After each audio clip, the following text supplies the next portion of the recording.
Hello students, कैसे हैं। तो आज की इस वीडियो में कक्षा 6 के लिए विज्ञान की पुस्तक जिज्ञासा के अध्याय 5 जिसका नाम है लंबाई एवं गति का मापन, measurement of length and motion.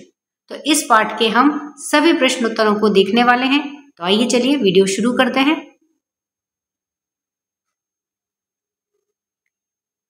पहला प्रश्न है, क्या फीता और छड़ उस पैमाने के समान है जो मेरी बड़ी बहन के ज्यामिति बॉक्स में है।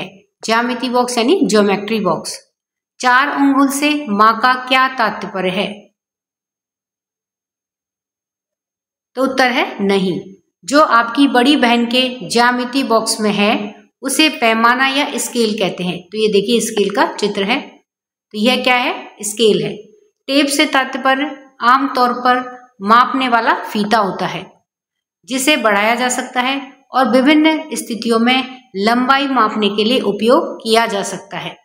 छड़ का तात्पर्य एक कठोर सीधी वस्तु से है जिसका उपयोग आमतौर पर कपड़े की दुकान वाले कपड़े को मापने के लिए करते हैं। 4 अंगुल यानी कि 4 अंगुल चौड़ाई उस लंबाई का अनुमान है जो अनुमानित 3 इंच के बराबर है। प्रश्न 2, क्या बड़ी लंबाइयों जैसे कि 2 शहरों के बीच रेल की पटरियों की लंबाई अथवा छोटी लंबाइयों जैसे कि किसी पुस्तक के पृष्ठ की मोटाई मापने के लिए मीटर का मात्रक के रूप में उपयोग सुविधाजनक रहेगा। तो उत्तर है लंबाई का SI। तो SI का मतलब है इंटरनेशनल सिस्टम ऑफ यूनिट्स यानी कि अंतर्राष्ट्रीय मात्रक प्रणाली। तो अंतर्राष्ट्रीय मात्रक प्रणाली के अनुसार लंबाई का मात्रक क्या है, मीटर है। यदि लंबी दूरी के लिए मीटर, सेंटीमीटर या मिलीमीटर जैसी छोटी इकाइयों का उपयोग किया जाता है तो इकाइयों की संख्या बहुत बड़ी होगी क्योंकि हमें लंबी दूरी को नापना है जो कि असुविधाजनक हो जाएगी। इसीलिए 2 शहरों के बीच की दूरी जैसे बड़ी लंबी दूरियों को किलोमीटर में मापा जाता है, जबकि छोटी मोटाई या लंबाई जैसे कि किताब के पन्ने की मोटाई उसको मिलीमीटर में जैसी बहुत छोटी इकाइयों में मापा जाता है। तो किताब के पन्ने की मोटाई कितनी कम होती है उसको किस में नापते हैं, मिलीमीटर में नापते हैं। अगर इसे मीटर या किलोमीटर में मापा जाता है तो इकाइयों की संख्या बहुत छोटे अंशों में बदल जाएगी जिन्हें संभालना असुविधाजनक हो जाता है। प्रश्न 3, ये किलोमीटर सूचक पत्थर क्या दर्शाते हैं। पद्मा यह निष्कर्ष कैसे निकाल पाती है कि वह अपने गंतव्य स्थान के निकट पहुंच रही है। एट पेज 86, ये 86 पेज पर लिखा हुआ क्वेश्चन है। तो देखिए ये हमें यहाँ पर किलोमीटर सूचक पत्थर दिखाई दे रहे हैं और हमें ये बताना है कि ये पत्थर क्या दर्शाते हैं। तो देखिए ये पत्थर क्या दर्शाते हैं कि शहरों और स्थानों के बीच की सड़कों पर किलोमीटर के पत्थर किसी स्थान या शहर तक पहुंचने के लिए बची हुई दूरी यानी कि संदर्भ बिंदु या डेस्टिनेशन पॉइंट को दर्शाते हैं। अब पद्मा यह निष्कर्ष कैसे निकाल पाती है कि वह अपने गंतव्य स्थान के निकट पहुंच रही है। अब देखिए पद्मा को दिल्ली पहुंचना है और यह दिल्ली का गेट है और यहां से पद्मा अगर चल रही है तो देखिए पद्मा के लिए जो पहला पत्थर है उस पर कितना लिखा हुआ है, 70 किलोमीटर। इसका क्या मतलब है कि दिल्ली यहाँ से 70 किलोमीटर दूर है। उसके पश्चात पद्मा कुछ दूर और चलती है और उसे ये दूसरा पत्थर दिखाई देता है जिस पे क्या लिखा हुआ है कि दिल्ली 60 किलोमीटर। इसका मतलब है अब पद्मा क्या निष्कर्ष निकालती है कि उसने 10 किलोमीटर की दूरी पार कर ली है। अब वह 60 किलोमीटर पे वाले पत्थर पे आ गई है और दिल्ली अब यहाँ से 60 किलोमीटर दूर है, यानी कि वह धीरे धीरे अपने गंतव्य की ओर बढ़ रही है। उसी प्रकार से जब वह थोड़ा और आगे चलती है और अगले पत्थर पर पहुंचती है जिस पे देखिए क्या लिखा हुआ है, दिल्ली 50 किलोमीटर, यानी कि अब दिल्ली की दूरी धीरे धीरे कम हो रही है। इसी प्रकार से और आगे चलती है तो उसे और कम किलोमीटर का पत्थर दिखाई देता है, जैसे यहाँ पे लिखा हुआ है कि दिल्ली 40 किलोमीटर। तो अब दिल्ली की दूरी और कम रह गई है। तो इस प्रकार से इन पत्थरों पर लिखी हुई दूरी को देख करके पद्मा यह निष्कर्ष निकाल सकती है कि उसकी दूरी समय के साथ में कम होती जा रही है, यानी कि वह धीरे धीरे अपने गंतव्य की ओर, यानी कि जो दिल्ली उसका गंतव्य स्थान है, गंतव्य बिंदु है या संदर्भ बिंदु है, वहां पर वह धीरे धीरे पहुंच रही है। तो इन किलोमीटर सूचक पत्थरों को देख करके व्यक्ति यह अनुमान लगा सकता है कि इनके ऊपर दूरी कम होती जा रही है। इसका मतलब धीरे धीरे व्यक्ति अपने गंतव्य तक पहुंचता जा रहा है। पद्मा ने देखा कि पहले किलोमीटर के पत्थर पर दिल्ली की दूरी 70 किलोमीटर दिखाई गई थी। तो देखिए 70 किलोमीटर हमने देखा था, और अगले किलोमीटर के पत्थर पर दिल्ली की दूरी 60 किलोमीटर दिखाई गई थी। उसने निष्कर्ष निकाला कि वह गति में थी और दिल्ली संदर्भ बिंदु जिसके संबंध में वह समय के साथ में अपनी स्थिति बदल रही थी, संदर्भ बिंदु यानी कि जहां पर उसे पहुंचना था, डेस्टिनेशन पॉइंट, उसकी ओर बढ़ रही थी। प्रश्न 4, क्या इसका तात्पर्य है कि संदर्भ बिंदु के सापेक्ष पद्मा की स्थिति समय के साथ में परिवर्तित हो रही है? किसी वस्तु की स्थिति एक संदर्भ बिंदु के सापेक्ष कब परिवर्तित होती है? क्या यह तब परिवर्तित होती है जब वस्तु गतिशील होती है? तो देखिए उत्तर है कि पद्मा ने किलोमीटर वाले पत्थरों से देखा कि दिल्ली की दूरी समय के साथ में कम होती जा रही है। जैसा कि अभी हमने इससे पहले वाले प्रश्न में देखा था कि दिल्ली की दूरी उसकी समय के साथ में कम होती जा रही थी। तो इसका मतलब है कि दिल्ली जो संदर्भ बिंदु है उसके संबंध में वह समय के साथ में अपनी स्थिति बदल रही थी। तो जब किसी वस्तु की स्थिति संदर्भ बिंदु के संबंध में समय के साथ में बदलती है तो वस्तु को गति की स्थिति में कहा जाता है, यानी कि वह गतिमान होती है। जब वस्तु गतिमान होगी तभी तो वह संदर्भ बिंदु तक पहुंचेगी समय के साथ में। तो क्या कहा जाएगा कि अगर कोई वस्तु समय के साथ में अपनी स्थिति को बदल रही है तो यह कहा जा सकता है कि वस्तु गतिशील है। पद्मा दिल्ली के संबंध में समय के साथ में अपनी स्थिति बदल रही थी। इसका मतलब है कि वह समय के साथ में दिल्ली के और करीब जा रही थी। प्रश्न 5, मान लीजिए कि आप ऐसे जल के जहाज में यात्रा कर रहे हैं जो शांत समुद्र पर नियत चाल से, यानी कि एक जैसी चाल से सरल रेखा में चल रहा है। यह भी मान लीजिए कि जहाज में कोई खिड़की नहीं है। क्या कोई ऐसी विधि है जिससे कि आप यह सुनिश्चित कर सकें कि जहाज गति में है या विराम अवस्था में है? तो उत्तर क्या आएगा?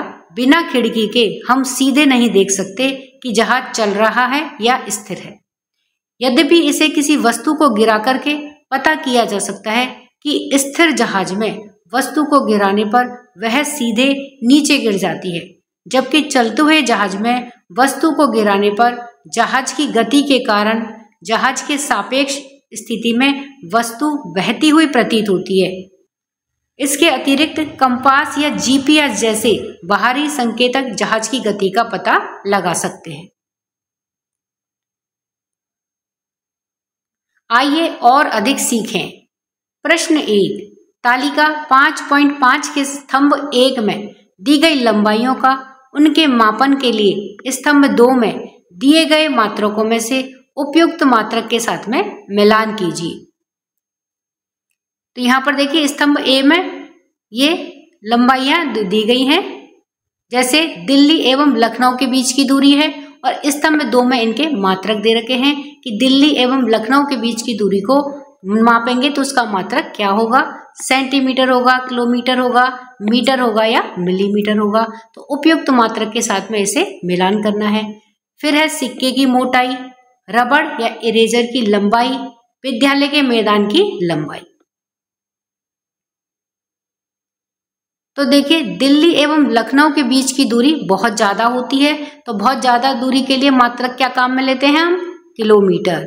तो ये किलोमीटर के साथ में मैच होगी। सिक्के की मोटाई बहुत कम होती है, तो बहुत कम मात्रा के लिए अगर है मोटाई तो क्या लेंगे? Millimetre, mm। रबड़ या इरेजर की लंबाई सेंटीमीटर में नापी जाएगी, तो इसको सेंटीमीटर के साथ में मैच करेंगे, और विद्यालय के मैदान की लंबाई को हम मीटर के मात्रक के साथ में मैच करेंगे।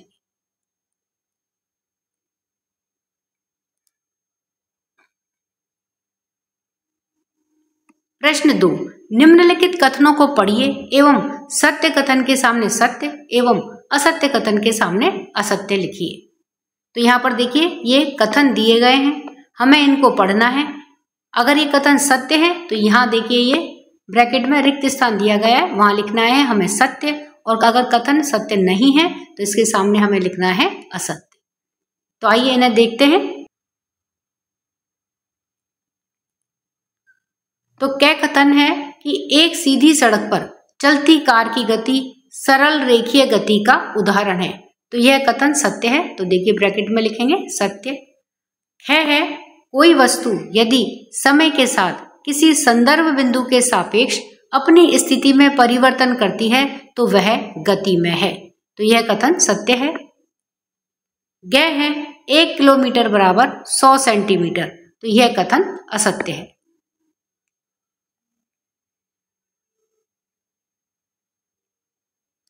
प्रश्न 3 है, निम्न में से कौन सा लंबाई मापने का मानक मात्रक नहीं है? क्या है मिलीमीटर, है सेंटीमीटर और ग है किलोमीटर, घ है बालिस्त। और देखिए बालिस्त क्या होता है, यहाँ पर चित्र के माध्यम से बताया है कि इस तरह से अपने पूरे पंजे को फैला करके जो हम नापते हैं उसे कहते हैं बालिस्त। तो मापने के लिए बालिस्त का उपयोग इस तरह से मापा गया है, लेकिन ये एक स्टैंडर्ड मात्रक मापने का नहीं है। तो इसलिए इसमें से जो लंबाई मापने का मात्रक नहीं है वो कौन सा है? बालिस्त, घ। बाकी के सभी मात्रक कैसे हैं? मानक मात्रक हैं, यानी कि इन्हें अंतरराष्ट्रीय प्रणाली के द्वारा, जो मापन की अंतरराष्ट्रीय प्रणाली है उसके द्वारा ये सभी माने हुए मात्रक हैं, जबकि बालिस्त जो है यह माना हुआ मात्रक नहीं है, मानक मात्रक नहीं है।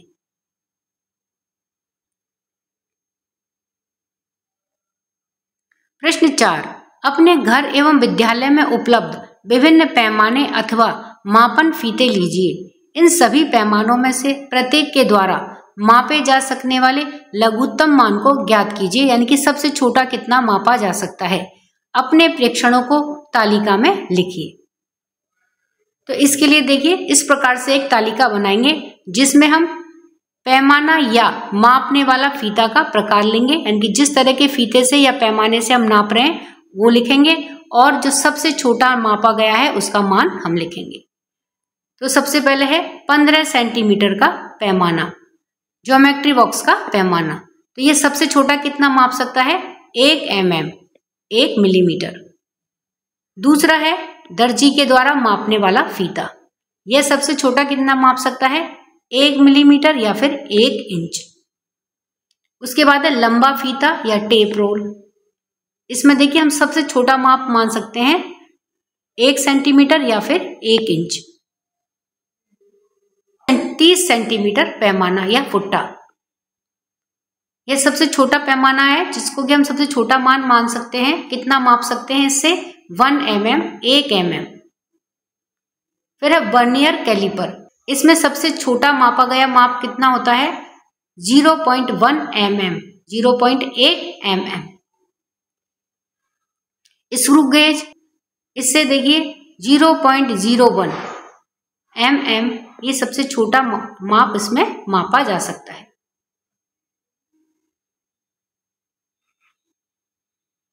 प्रश्न 5, मान लीजिए आपके विद्यालय एवं घर के बीच की दूरी 1.5 किलोमीटर है, इसे मीटर में व्यक्त कीजिए। तो देखिए 1.5 किलोमीटर को हम किस तरह से करेंगे कि हम जानते हैं कि 1 किलोमीटर में कितने मीटर्स होते हैं? 1000 मीटर्स होते हैं। तो इसलिए 1.5 किलोमीटर में कितने होंगे? 1.5 इंटू 1000 मीटर। तो टोटल कितने हो जाएंगे? 1500 मीटर। तो इसलिए 1.5 किलोमीटर बराबर 1500 मीटर। प्रश्न 6, एक गिलास या बोतल लीजिए। गिलास या बोतल के तल के वक्र भाग की लंबाई मापिए और लिखिए। तो वक्र भाग का मतलब है कि जो नीचे वाला गोलाई वाला भाग होता है उसकी हमें लंबाई मापनी है और लिखनी है। तो उत्तर है कि गिलास के आधार के घुमावदार हिस्से की लंबाई मापने के लिए या तो एक लचीले मापने वाले फीते का या फिर धागे के टुकड़े का उपयोग करेंगे।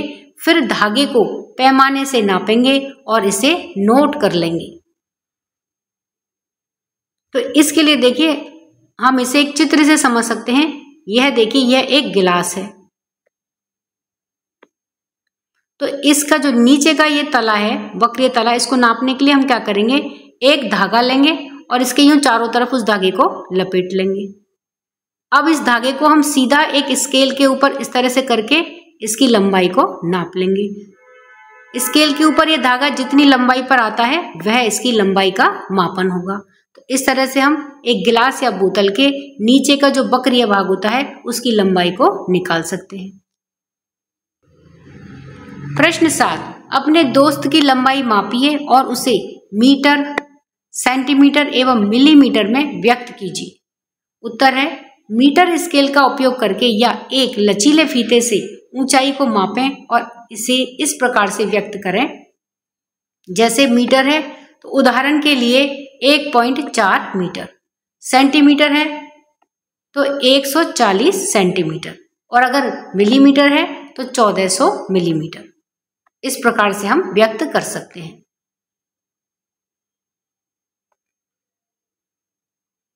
प्रश्न 8, आपको एक सिक्का दिया गया है। अनुमान लगाइए कि किसी पुस्तिका के एक ओर के पूरे किनारे पर कोई रिक्त स्थान छोड़े बिना एक के बाद एक रखने पर कितने सिक्कों की आवश्यकता होगी। पुस्तिका के उसी किनारे और सिक्के को 15 सेंटीमीटर के पैमाने पर माप करके अपने अनुमान का सत्यापन भी कीजिए। तो यहाँ पर देखिए ये चित्र में भी दिखाया है कि ये पुस्तिका दी गई है और इस पुस्तिका के यहाँ से लेकर के यहाँ तक इसे सिक्कों के माध्यम से एक एक करके इसके ऊपर सिक्के रखे गए हैं। तो हमें ये पता लगाना है कि इसमें यहाँ से लेकर के इस पुस्तिका की यहाँ तक की लंबाई को नापने के लिए हमें कितने सिक्कों की आवश्यकता होगी। तो उत्तर में सर्वप्रथम सिक्के का व्यास और नोटबुक की लंबाई को मापेंगे। आवश्यक सिक्कों की संख्या का अनुमान लगाने के लिए नोटबुक की लंबाई को सिक्के के व्यास से विभाजित कर देंगे। मान लो कि सिक्के का व्यास 2 सेंटीमीटर है। व्यास का मतलब ये सिक्के की पूरी लंबाई। तो मान लो कि सिक्के का व्यास 2 सेंटीमीटर है और नोटबुक की लंबाई 20 सेंटीमीटर है। तो हम कैसे करेंगे कि नोटबुक की लंबाई को सिक्के के व्यास से विभाजित कर देंगे। तो 20/2 बराबर 10। तो 10 सिक्के नोटबुक की लंबाई के साथ साथ में रखे जा सकते हैं। अब सिक्कों को चित्र में दिखाए अनुसार एक के बाद एक अंत तक रखेंगे और फिर से माप करके सत्यापित करेंगे। प्रश्न 9, सरल रेखीय, वृत्तीय एवं दोलन गति के दो उदाहरण दीजिए। उत्तर है, सरल रेखीय, वृत्तीय एवं दोलन गति के दो उदाहरण कौन से हैं। देखिए पहला हम देखें सरल रेखीय गति के उदाहरण। सीधी सड़क पर चलती हुई एक कार, सीधी रेखा में चल रहा एक व्यक्ति, एक रबड़ का सीधे नीचे गिरना, ये सभी सरल रेखीय गति के उदाहरण हैं। उसके बाद है दूसरा वृत्तीय गति के उदाहरण। वृत्तीय यानी कि गोल, इसमें है हिंडोले यानी कि एक मैरी गो राउंड, सीटों और जानवरों की आकृतियों से सुसज्जित एक गोलाकार घूमने वाला मंच जिस पर लोग सवारी के लिए बैठते हैं।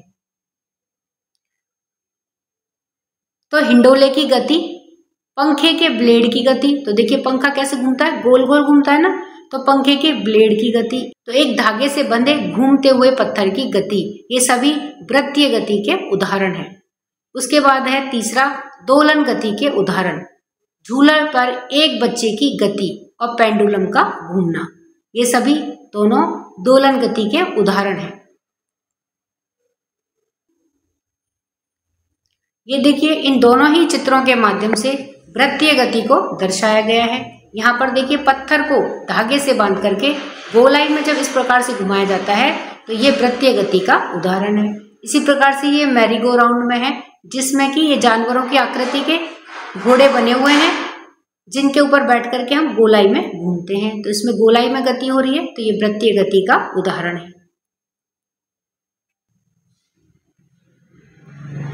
प्रश्न 10, अपने चारों ओर की विभिन्न वस्तुओं पर ध्यान दीजिए। कुछ वस्तुओं की लंबाई को mm यानी कि मिलीमीटर में, कुछ की सेंटीमीटर में और कुछ की मीटर में व्यक्त करना आसान होता है।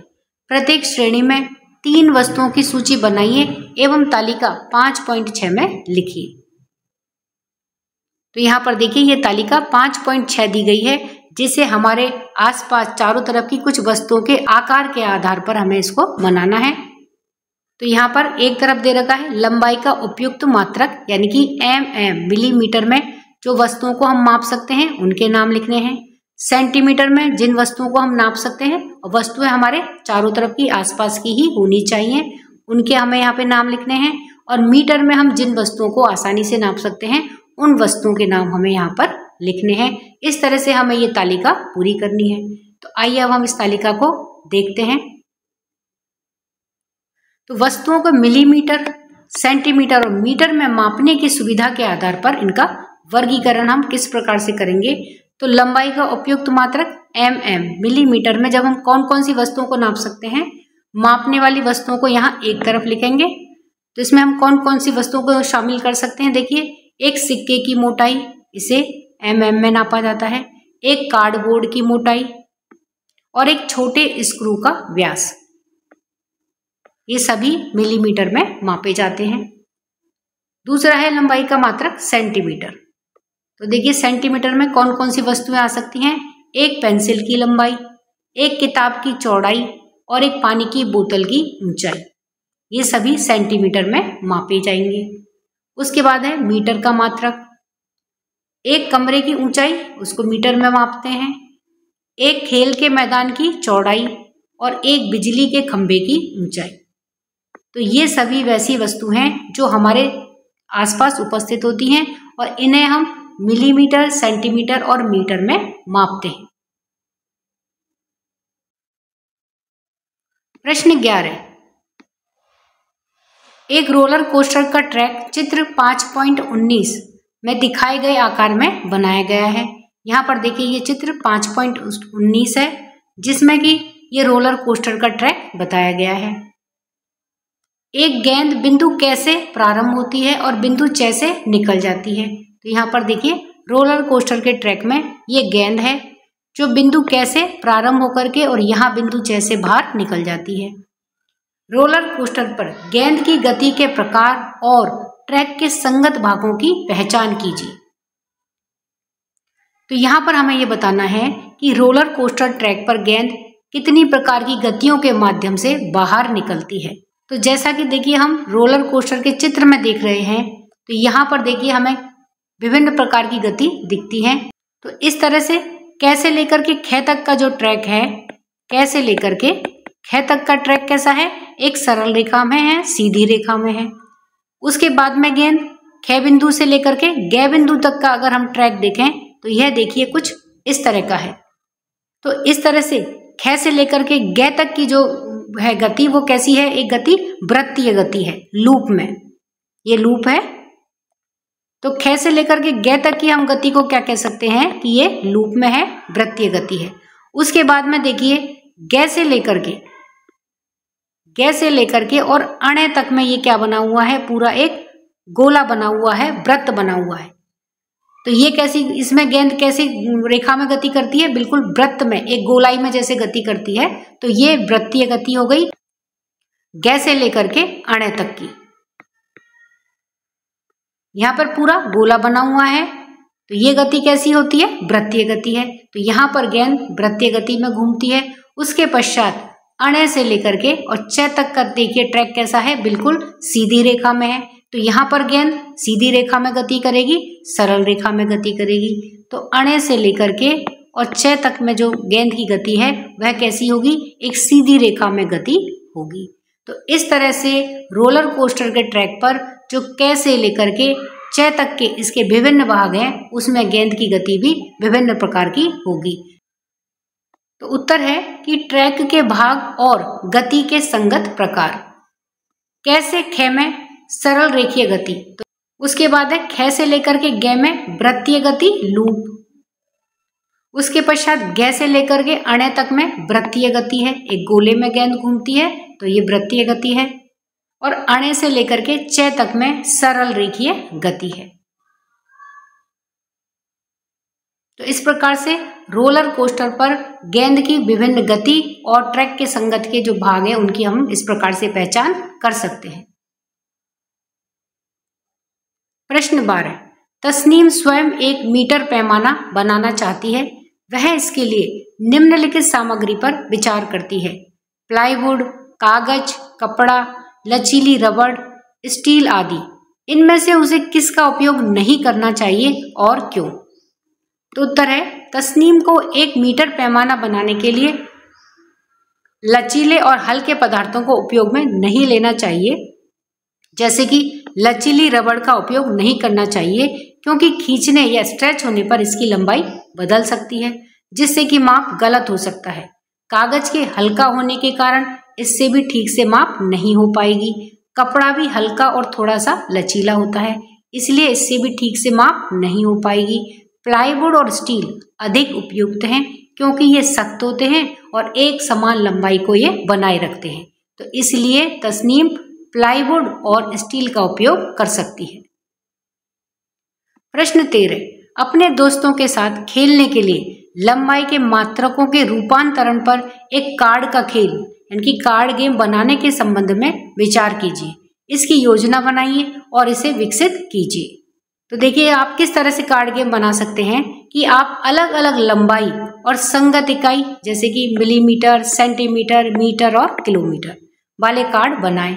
प्रत्येक कार्ड की एक इकाई में लंबाई हो सकती है और खिलाड़ियों को इसे किसी अन्य इकाई में इसके समकक्ष में से मिलाना होगा। उदाहरण के लिए 100 सेंटीमीटर वाला कार्ड को हम 1 मीटर से मेल खाएगा, यानी कि दोनों की वैल्यू बराबर है। तो जैसे देखिए, ये कार्ड बना लिया, 1 किलोमीटर का एक कार्ड, 1 मीटर का, 1 सेंटीमीटर का और एक 100 सेंटीमीटर का, 10 मिलीमीटर का, 1000 मिलीमीटर का, 1 मीटर का और 1000 मीटर का। इस प्रकार से कार्ड बना लिए। अब देखिए कि हम 1 किलोमीटर वाले कार्ड को 1000 मीटर वाले कार्ड के साथ में आपस में इसको मिला सकते हैं, आपस में इसको बदल सकते हैं, क्योंकि दोनों की वैल्यू एक ही होती है। उसी तरह से हम 1 मीटर वाले कार्ड को 100 सेंटीमीटर वाले कार्ड के साथ में आपस में एक्सचेंज कर सकते हैं, आपस में बदल सकते हैं। 10 मिलीमीटर वाले कार्ड को हम 1 सेंटीमीटर वाले कार्ड के साथ आपस में बदल सकते हैं। 1000 मिलीमीटर वाले कार्ड को हम 1 मीटर वाले कार्ड के साथ आपस में मिला सकते हैं, आपस में एक्सचेंज कर सकते हैं। तो इस तरह से हम कार्ड गेम बना सकते हैं। तो स्टूडेंट, नेक्स्ट वीडियो हम देखेंगे अध्याय 6, हमारे आसपास की सामग्री से संबंधित सभी प्रश्न उत्तरों को। तब तक के लिए वीडियो को लाइक करें, शेयर करें, चैनल पर नए हैं तो सब्सक्राइब करना ना भूलें। मिलते हैं नए वीडियो में, तब तक के लिए धन्यवाद।